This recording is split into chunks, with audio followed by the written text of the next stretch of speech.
اعوذ باللہ من الشیطان الرجیم بسم اللہ الرحمن الرحیم۔ ہر انسان کی زندگی میں ایک ایسا لمحہ ضرور آتا ہے جب دل چیخ کر کہتا ہے کہ بس اب بہت ہو گیا، جب آنکھوں کے آنسو دل کی تھکن بیان کرتے ہیں، اور جب انسان سوچتا ہے کہ شاید اب اللہ مجھے معاف نہیں کرے گا، لیکن لوگ بھول جاتے ہیں کہ رحمت الہی کبھی دروازہ بند نہیں کرتی۔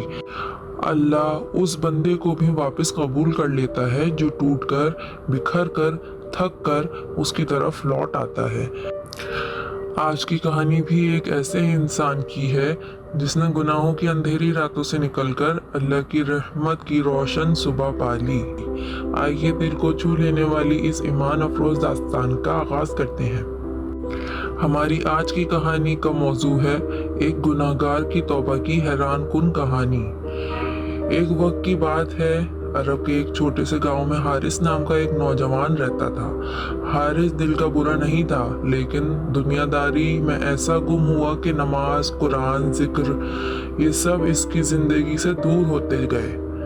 دل میں بے چینی رہتی، مگر سمجھ نہیں آتا تھا کہ یہ سکون کہاں سے ملے گا۔ دن گزرتے گئے، گناہوں کا بوجھ بڑھتا گیا، مگر حارث نے کبھی پلٹ کر اپنے رب کی طرف قدم نہ بڑھایا۔ ایک رات زندگی بدل گئی۔ ایک رات حارث اپنے گھر کی چھت پر بیٹھا آسمان کو دیکھ رہا تھا۔ خاموشی، تنہائی اور دل کا بوجھ، اس کے آنسو خود بخود بہنے لگے۔ دل سے ایک فریاد نکلی، یا اللہ، میں بہت دور چلا گیا ہوں، کیا میرے لیے بھی کوئی امید ہے؟ کیا میری توبہ قبول ہو سکتی ہے؟ اچانک ہوا کا ایک ہلکا سا جھونکا چلا اور کسی طرح اس کی نظر اپنے گھر کے ایک پرانے صندوق پہ پڑی۔ تجسس میں وہ نیچے گیا اور صندوق کھولا۔ اندر اس کی مرحوم ماں کا قرآن پاک رکھا تھا، صاف ستھرا، لیکن کئی سالوں سے کھولا نہیں گیا تھا۔ حارث کے ہاتھ کانپنے لگے۔ اس نے قرآن کو اٹھایا، ماتھے سے لگایا اور پہلی بار دل سے کھولا۔ سب سے پہلا صفحہ جو کھلا، اس پر یہ آیت لکھی تھی، کہہ دو اے میرے بندوں، جنہوں نے اپنی جانوں پر زیادتی کی ہے، اللہ کی رحمت سے مایوس نہ ہونا، یقیناً اللہ سب گناہ معاف کر دیتا ہے۔ یہ محض کچھ الفاظ تھے، مگر حارث کے لیے ایسے تھے جیسے اللہ اس سے بات کر رہا ہو۔ اس کا دل ٹوٹ گیا، وہ سجدے میں گر کر رونے لگا، یا رب، میں مایوس نہیں ہوں، میں تیرے پاس لوٹ آیا ہوں۔ تبدیلی کا سفر شروع ہوا۔ اگلی صبح حارث فجر کے وقت مسجد پہنچا۔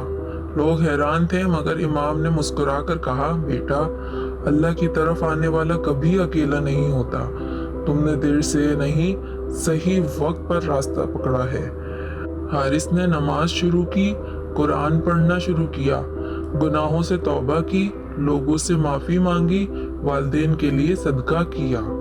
ہر گزرتے دن کے ساتھ اس کا چہرہ روشن ہوتا گیا، دل ہلکا ہونے لگا اور وہ سکون واپس آنے لگا جسے وہ برسوں سے تلاش کر رہا تھا۔ زندگی نے ایک اور امتحان لیا۔ ایک دن گاؤں میں شدید بارش ہوئی۔ ندی کے کنارے کچھ بچے پھنس گئے۔ لوگ ڈرے ہوئے تھے، مگر حارث دوڑا اور ایک ایک بچے کو نکال کر محفوظ جگہ لایا۔ سب حیران تھے۔ امام نے اس کے کندھے پر ہاتھ رکھ کر کہا، دیکھا حارث، جب بندہ اللہ کی طرف لوٹتا ہے، اللہ اسے صرف معاف نہیں کرتا بلکہ لوگوں کے لیے فائدہ مند بنا دیتا ہے۔ آخر میں اس کی موت ایک نشانی بن گئی۔ کچھ سال بعد حارث ایک نیک انسان شمار ہوتا تھا۔ ایک رات تہجد کے وقت مسجد میں بیٹھے بیٹھے اس کی روح پرواز کر گئی۔ لوگ کہتے تھے کہ اس کے چہرے پر ایسی روشنی تھی جیسے وہ مسکرا رہا ہو۔ امام رو رو کر کہتا تھا، جو بندہ اللہ کی طرف ایک قدم چلتا ہے، اللہ اس کی طرف دوڑ کر آتا ہے۔ آج حارث اس رحمت الہی کی زندہ مثال بن کر ہمارے دلوں میں رہتا ہے۔ اس کہانی کا سبق، توبہ کے لیے کبھی دیر نہیں ہوتی، اللہ ہر گناہ معاف کر سکتا ہے۔ قرآن کے ایک حرف میں زندگی بدل دینے کی طاقت ہے۔ جو اللہ کے قریب ہوتا ہے، اللہ اسے لوگوں کے لیے رحمت بنا دیتا ہے۔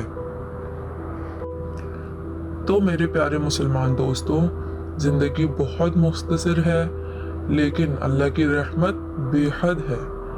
جو شخص ایک سچے دل سے اللہ کی طرف پلٹ آئے، اللہ اس کے ماضی کی ہر غلطی مٹا دیتا ہے اور اس کے دل میں ایسی روشنی بھر دیتا ہے جو دنیا بھی بدل دیتی ہے اور آخرت بھی۔ اس کہانی میں حارث ایک عام انسان تھا، گناہ بھی کیے، غلطیاں بھی، لیکن اللہ نے مایوس نہیں کیا۔ اللہ کبھی بھی اپنے بندے کو تنہا نہیں چھوڑتا، بس شرط یہ ہے کہ بندہ واپس آ جائے۔ شاید آج یہ کہانی آپ کے دل کے دروازے پر بھی دستک دے رہی ہو، شاید یہ وہ لمحہ ہو جس میں آپ اپنی زندگی بدلنے کا فیصلہ کریں۔ یاد رکھیں، اللہ کی طرف ایک قدم بڑھائیں، اللہ آپ کی طرف 10 قدم بڑھاتا ہے۔ اگر کہانی اچھی لگی ہو تو چینل کو سبسکرائب کریں، شیئر کریں اور لائک ضرور کریں تاکہ ایسے ایمان جگانے والے پیغامات دوسروں تک بھی ہم پہنچا سکیں۔ اللہ ہمیں ہدایت دے، اپنی رحمت سے نوازے اور ہمیں اپنی طرف آنے والوں میں شامل کرے۔ آمین ثم آمین۔ اللہ حافظ۔